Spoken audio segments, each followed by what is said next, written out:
안녕하세요, 친구들. 오늘 하루 즐겁게 잘 지냈나요? 헨리의 동화나라 오늘은 우리 친구들이 잠들기 전에 들으면 좋은 탈무드 이야기를 들려줄 거예요. 탈무드란 이스라엘에 사는 유대인들이 죽을 때까지 보물 상자만큼이나 아끼고 사랑하는 책들을 말합니다. 유대인들은 살면서 어려운 일이 생길 때마다 이 탈무드에서 해답을 찾았다고 해요.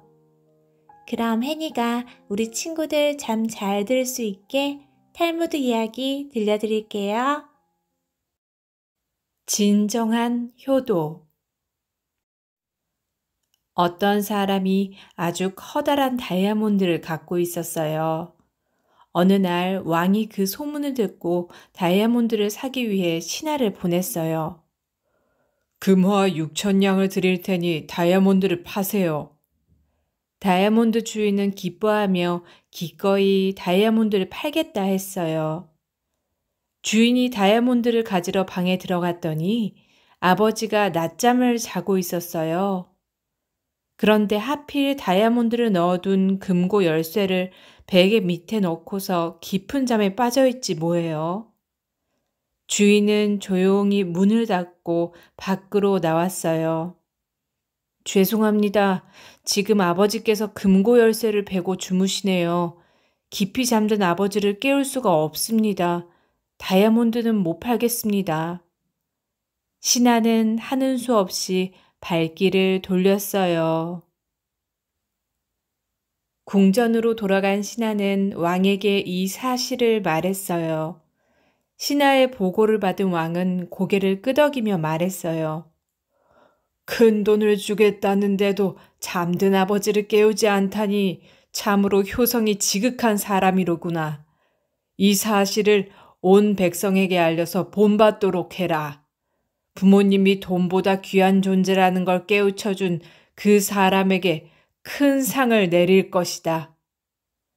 그리하여 효성이 지극한 아들은 다이아몬드보다 더 큰 상을 받았답니다. 마을을 지키는 학교. 어느 마을에 이웃나라의 이름난 학자가 찾아왔어요.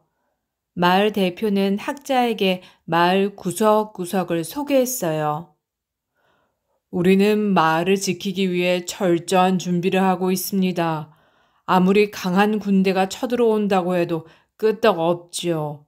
제 말이 거짓이 아니라는 걸 보여드리겠습니다. 학자는 대표를 따라서 마을을 둘러보았어요. 이곳은 마을의 변두리입니다. 훈련을 잘 받은 군인들이 튼튼히 지키고 있어서 적군이 와도 마을 안으로는 한 발짝도 못 들어올 것입니다. 성벽에는 정말 군인들이 눈을 부릅뜬 채 경계를 게을리하지 않고 있었어요. 이곳에는 튼튼한 울타리를 쳐놓았습니다. 아무리 적이 와도 쉽게 뛰어넘을 수 없답니다. 마을 대표는 자랑스럽게 울타리를 가리켰어요. 학자가 보기에도 무척 튼튼한 울타리였어요. 자, 이제 우리 마을이 얼마나 안전한지 아시겠죠?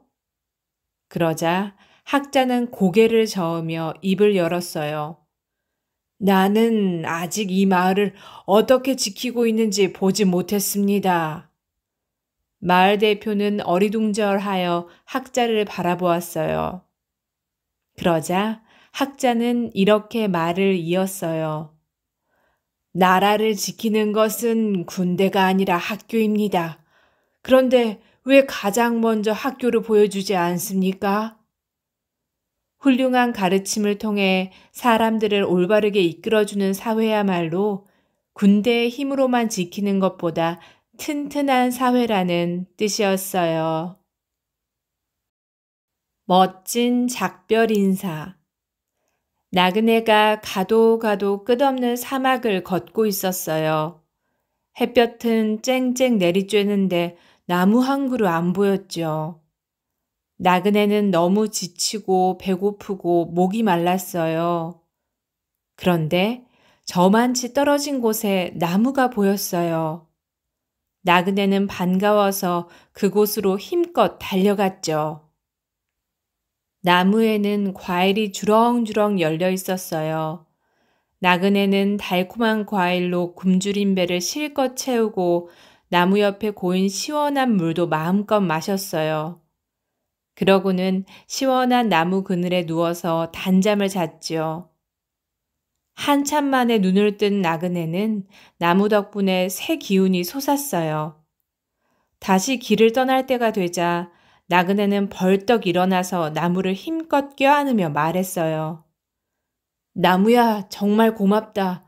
내가 없었다면 나는 이 뜨거운 사막에서 쓰러지고 말았을 거야. 나그네는 고마운 나무에게 멋진 작별 인사를 하고 싶었어요. 내가 맛있는 과일을 많이 맺으라고 빌어주고 싶지만 내 과일은 이미 충분히 맛있더구나. 내 그늘이 시원하기를 빌어주고 싶지만 이미 충분히 시원하더구나.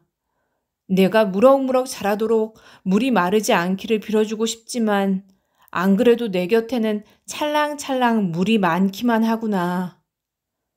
아무리 생각해도 나무는 이미 많은 걸 갖고 있었어요.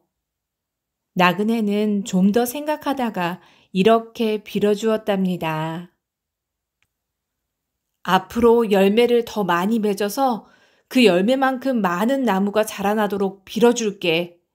그 나무들이 모두 너처럼 듬직하고 아름답게 자라기를 진심으로 빈다. 그럼 나무야, 안녕! 나그네는 다시 길을 나섰어요. 언젠가 그 나무 곁에 더 많은 나무들이 무성하게 자라난 모습을 그리면서요. 고마운 나무처럼 고마운 사람도 있기 마련이에요. 고마운 사람과 헤어질 때는 그 사람이 잘 되기를 빌고 싶죠. 그런데 그 사람이 이미 현명하고 부자이고 착한 사람이라면 어떤 작별 인사를 하는 게 좋을까요? 나그네가 나무에게 했던 인사를 떠올려 보세요. 그리고 이렇게 인사하는 거예요.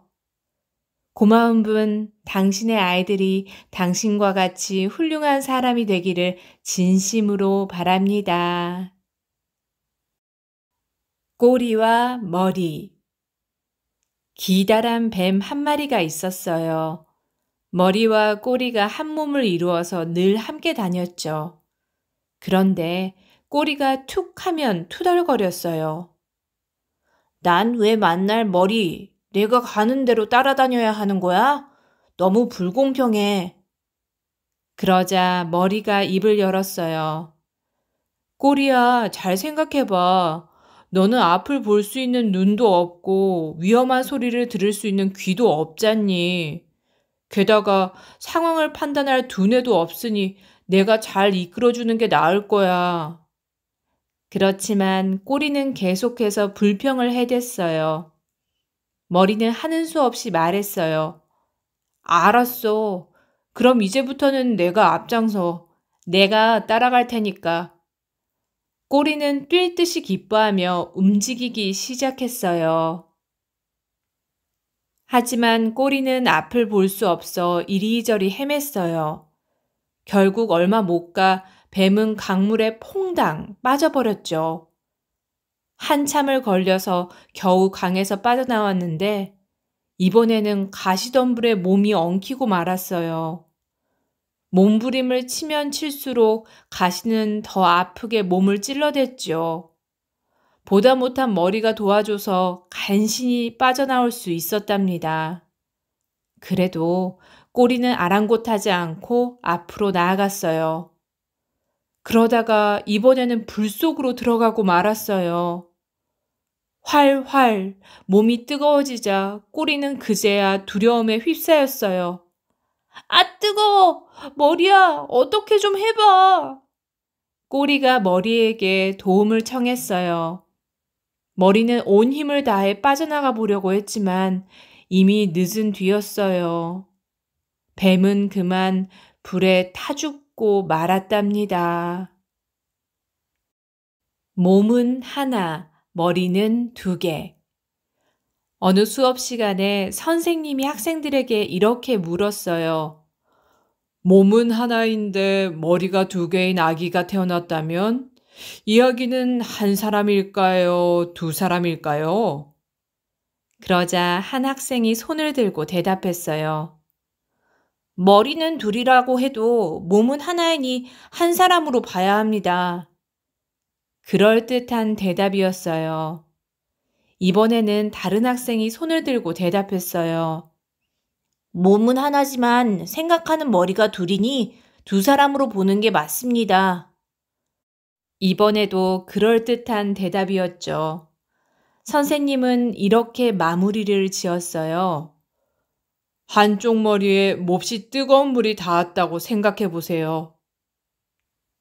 그때 다른 쪽 머리도 아 뜨거워 하고 비명을 지르면 한 사람이라는 뜻이에요. 그런데 한쪽 머리는 뜨거운데 다른 쪽 머리는 아무렇지도 않은 표정을 하고 있다면 둘은 서로 다른 사람이지요. 선생님은 아픔을 같이 느끼는 사람은 남이 아니라는 가르침을 주었어요. 서로 사랑하는 사람들은 아픔을 같이 느껴요. 상대방의 고통에 함께 아파하고 돕는다면 10사람도 100사람도 모두 한 사람이나 마찬가지랍니다. 벌거벗은 임금님. 어느 마을에 마음씨 착한 부자가 살았어요. 부자는 어느 날 하인을 불러서 이렇게 말했어요.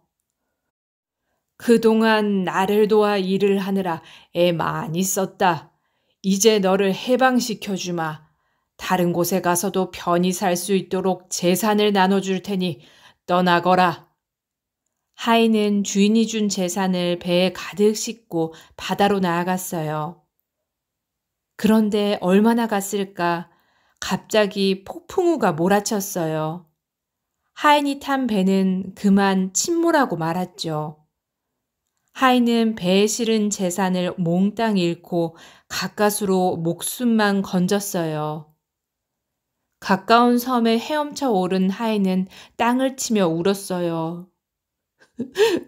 주인님이 주신 재산을 다 잃고 말았으니 이제 어떻게 살아간단 말이냐. 하인은 한참 만에 마음을 추스르고 섬 안으로 들어갔어요. 큰 마을이 나타나자 하인은 몸둘 바를 몰랐어요. 물에 빠지는 통에 옷을 잃어버려서 벌거벗은 몸이었거든요. 그런데 마을 사람들이 하인을 보더니 우르르 달려와서 소리치지 뭐예요? 임금님이 오셨다! 만세! 사람들은 벌거벗은 하인을 궁궐로 데리고 갔어요. 그러고는 정말로 왕의 자리에 앉혔어요. 하인은 영문도 모른 채 갑자기 으리으리한 궁궐에서 왕 노릇을 하게 되었죠. 왕이 된 하인은 궁궐에서 일하는 심부름꾼에게 물었어요. 도대체 이게 무슨 일인가? 벌거벗은 채 나타난 나를 갑자기 임금으로 받들다니 말이야. 그러자 궁궐 심부름꾼이 대답했어요. 임금님, 우리는 살아있는 사람이 아니랍니다. 우리는 바로 영혼들이죠.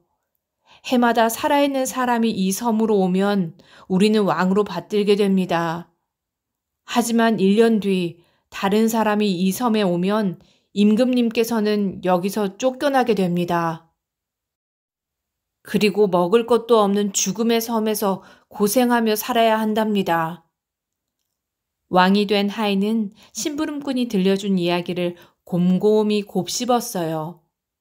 그리고 실망하지 않고 오히려 고마워했답니다. 정말 고맙네. 미리 알았으니 얼마나 다행인가. 그럼 이제부터 1년 뒤를 위해서 부지런히 준비를 해야겠군. 왕이 된 하인은 그날부터 틈틈이 이웃에 있는 죽음의 섬으로 건너가서 일을 했어요. 사막처럼 황량한 땅에 꽃을 심고 과일나무도 심었죠. 어느덧 1년이 지나갔어요. 그리고 다른 사람이 섬에 오자 정말로 섬에서 쫓겨났어요. 하인은 아무도 원망하지 않고 이웃 섬으로 향했어요. 하지만 그 섬은 이제 죽음의 땅이 아니었답니다. 어느새 예쁜 꽃이 피고 과일이 주렁주렁 열린 아름다운 곳으로 변해 있었어요. 지난 1년 동안 열심히 땅을 가꾼 덕이었죠. 그리하여 부지런한 하인은 아무 걱정 없이 살아갈 수 있었어요. 뿐만 아니라 그 전에 쫓겨나서 고생하던 사람들까지 모두 어울려서 행복하게 살았답니다. 화내고 후회하지 않으려면 성격이 불같이 급한 남자가 있었어요. 그 남자는 누구와 다툼이 벌어지면 상대의 이야기를 들으려 하지 않고 다짜고짜 욕을 퍼붓기 일쑤였어요.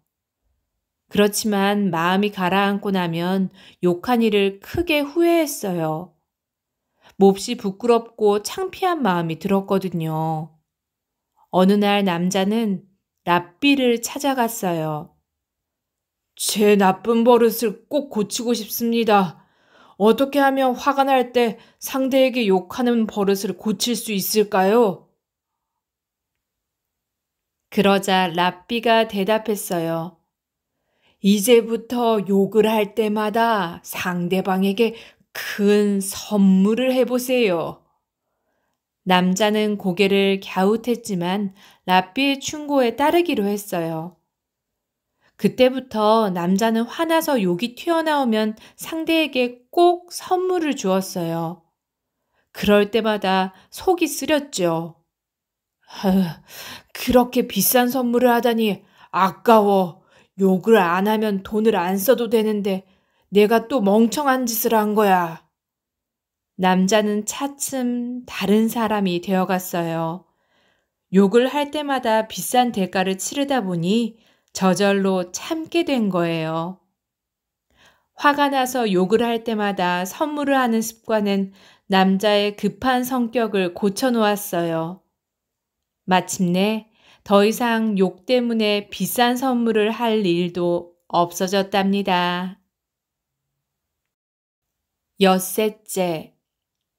성경을 보면 하느님이 이 세상을 만든 이야기가 나와요. 하느님은 세상을 엿새에 걸쳐서 만들었다고 해요. 첫째 날에는 빛과 어둠을 나누었어요. 둘째 날에는 맑고 푸른 하늘, 그리고 물을 만들었죠. 셋째 날에는 땅 위에 온갖 식물이 자라나게 했답니다. 넷째 날에는 하늘의 해와 달, 그리고 별을 만들었고요. 다섯째 날에는 바다를 비롯한 물속에 사는 생물과 하늘을 나는 생물을 만들었어요. 여섯째 날에는 드디어 사람을 만들었죠. 그리고 마지막 일곱째 날에는 하느님이 일을 마치고 편히 쉬었어요. 그런데 이 세상이 생겨난 순서를 보면 눈여겨볼 점이 있어요. 바로 사람이 생겨난 날이죠. 하느님은 왜 사람을 가장 나중에 만들었을까요? 하늘, 땅, 바다, 빛, 어둠, 물고기, 새, 파리, 모기, 개구리, 풀벌레 모두 사람보다 먼저 생겨났잖아요. 하느님이 파리 한 마리보다 사람을 더 나중에 만든 까닭이 있대요. 그건 다른 생물들을 존중해 주라는 뜻이에요. 오만하게 굴지 말고 자연에 대하여 겸손한 마음을 가지라는 의미인 거죠. 하찮게 보이는 곤충도 말 못하는 동물도 사람보다 먼저 정성껏 만드셨으니까요. 사람의 가치. 가난한 학자 두 사람이 여행을 하다 날이 저물자 어느 부잣집 대문을 두드렸어요. 우리는 여행을 다니는 학자들입니다. 하룻밤만 재워주세요. 부자는 초라한 학자들을 훑어보고 말했어요. 재워줄 형편이 못 돼요. 부자는 매정하게 문을 닫아버렸어요. 1년 뒤 두 사람은 아주 유명한 학자가 되어서 또다시 여행길에 나섰어요. 이번에는 멋진 옷에 잘생긴 말을 타고서 말이에요. 학자들은 이 마을 저 마을을 여행하다가 전에 들렀던 마을에 이르렀어요. 그리고 그곳에서 1년 전 자신들을 내쫓은 부자와 다시 마주쳤어요. 학자들은 부자를 한눈에 알아봤지만 부자는 두 사람을 알아보지 못했죠. 그런데 작년과 달리 부자는 학자들을 반겼어요. 옷을 잘 차려입었을 뿐만 아니라 멋진 말을 타고 있었거든요. 게다가 누구나 그 이름을 아는 뛰어난 학자들이었으니까요. 그래서 얼른 이렇게 말했어요. 훌륭하신 분들이 우리 마을을 찾아주셔서 영광입니다. 오늘 밤은 저희 집에 주무세요. 두 학자 가운데 하나가 대답했어요. 아닙니다. 다른 곳에서 자겠습니다. 학자들이 거절하자 부자는 다시 말했어요. 우리 집은 이 마을에서 가장 크고 좋답니다. 그래서 귀한 손님들은 늘 우리 집에서 주무시지요. 그러니 제 부탁을 거절하지 마십시오. 부자는 애원하듯이 매달렸어요. 학자들은 서로를 물끄러미 보다가 마침내 입을 열었어요.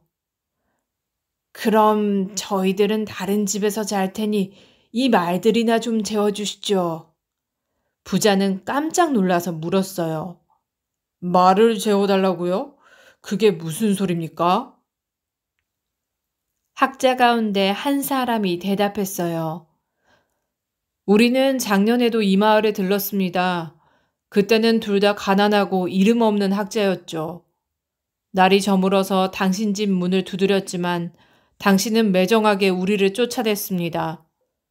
그런데 우리가 좋은 옷을 입고 멋진 말을 타고 오니 태도가 완전히 달라졌네요. 그러니 당신이 반기는 건 우리가 아니라 우리의 옷과 말이 아니겠습니까?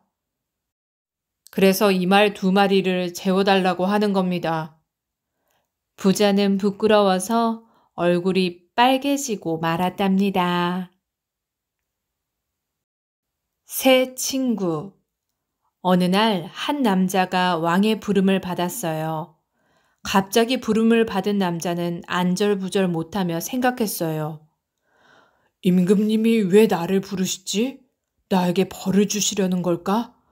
나는 기억 못하지만 어쩌면 죄를 지었을지도 모르는 일이야. 겁이 난 남자는 혼자서 궁궐에 갈 용기가 나지 않았어요. 고민 끝에 남자는 친구들에게 도움을 청하기로 했어요. 남자에게는 새 친구가 있었어요. 첫 번째 친구는 남자가 누구보다 친하다고 믿고 있는 친구였어요. 두 번째 친구도 친하고 소중했지만 첫 번째 친구만큼 소중하게 여기지는 않았어요. 마지막으로 세 번째 친구는 친구라고 생각은 하지만 별다른 관심을 갖지 않는 터였죠. 남자는 먼저 가장 소중하게 여기는 첫 번째 친구에게 가서 말했어요. 나랑 같이 임금님을 만나러 궁궐에 가줄 수 있겠나? 자네와 함께라면 용기가 생길 것 같아. 그렇지만 친구는 앞뒤 설명도 없이 딱 잘라 거절했어요. 난 갈 수 없네. 남자는 몹시 서운하고 속상했지만 어쩔 도리가 없었어요. 남자는 두 번째 친구를 찾아갔어요. 자네라면 나와 함께 궁궐에 가주겠지? 제발 부탁이니 같이 가주게. 그러자 두 번째 친구가 대답했어요. 듣고 보니 자네가 불안할 만하겠군. 그런데 어쩌나 나도 겁이 나니 말이야. 궁궐 문 앞까지는 같이 갈 수 있지만 임금님께는 같이 가줄 수가 없네. 남자는 다시 실망해서 발길을 돌렸어요. 마지막으로 남자는 세 번째 친구를 찾아갔어요. 하지만 그 친구에게 큰 기대는 하지 않았어요. 평소에 가장 친하다고 믿었던 두 친구에게 거절을 당한 마당이었으니까요. 그런데 뜻밖에도 세 번째 친구는 흔쾌히 대답했어요. 당연히 함께 가야지. 자네는 지은 죄가 없으니 두려워할 것도 없네. 내가 같이 가서 임금님께 잘 말씀드려 주겠네. 친구의 든든한 대답에 남자는 마음이 놓였답니다. 그 새 친구는 누구일까요? 먼저 첫 번째 친구는 재산이에요. 애지중지 아끼고 귀하게 여기지만 죽을 때는 단 한 푼도 가져갈 수 없죠. 두 번째 친구는 가족 또는 친척이에요. 가족과 친척은 무덤까지는 같이 가지만 더 이상은 함께 갈 수 없어요.